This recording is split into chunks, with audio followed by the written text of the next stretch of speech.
Hello friends, welcome to happy home. இன்றைக்கி சூப்பரான healthy drink தான் பார்க்க போகிறோம்.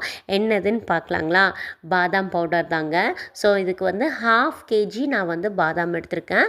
கொஞ்சம் 1/2 kgலேருந்து கொஞ்சம் கம்மி தான் எடுத்திருக்கேன். இது ஒரு பவுலில் வந்துட்டு நம்ம எடுத்துகிட்டு நல்லா கொதிக்கிற தண்ணியை வந்துட்டு இதில் ஆட் பண்ணிடணும். ஆட் பண்ணிவிட்டு ஒரு 5 to 10 minutes அப்படியே மூடி போட்டு வச்சுடுங்க. அதுக்கப்புறமா இதோட ஸ்கின்னை நம்ம ரிமூவ் பண்ணுறதுக்கு ரொம்ப ஈஸியாக இருக்கும்.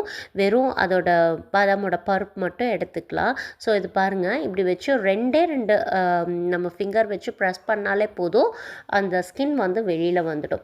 ஸோ அது எல்லாமே க்ளீன் பண்ணி முடிச்சுட்டு இந்த பாதாம் வந்துட்டு ரொம்ப ட்ரையாக தான் இருக்கணும். ஸோ அதனால் டிஷ்யூ வச்சுட்டு இருக்கிற ஈரப்பதம் எல்லாமே நம்ம வந்து எடுத்துடணும். அதுக்கப்புறமா ஒரு பேன் வச்சு நம்ம ரொம்ப சிம்மில் தான் வைக்கணும். ரொம்ப ஹை ஸ்பீடாக வச்சிடக்கூடாது.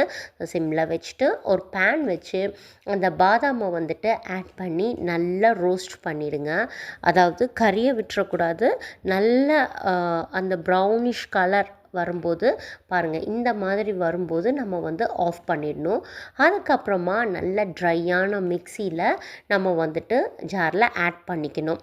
இது வந்துட்டு ஒரு 2-3 பல்ஸ் வந்துட்டு திருப்பினதுக்கப்புறம் இதில் என்ன ஆட் பண்ணணும்னா 3 டேபிள் ஸ்பூன் பால் பவுடர் ஆட் பண்ணணும். அதோடையே கொஞ்சம் ஒரு 1/4 ஸ்பூன் வந்துட்டு மஞ்சள் பொடி ஆட் பண்ணிக்கணும். இது வந்து கலருக்காக தான். ஸோ ஆட் பண்ணி முடிச்சுட்டு அதுக்கப்புறம் நம்ம ஸ்டோர் பண்ணி வைக்க வேண்டியதான். பால் காய்ச்சினதுக்கப்புறம் போட்டு குடிக்கிறா சூப்பராக இருக்கும். பாய்.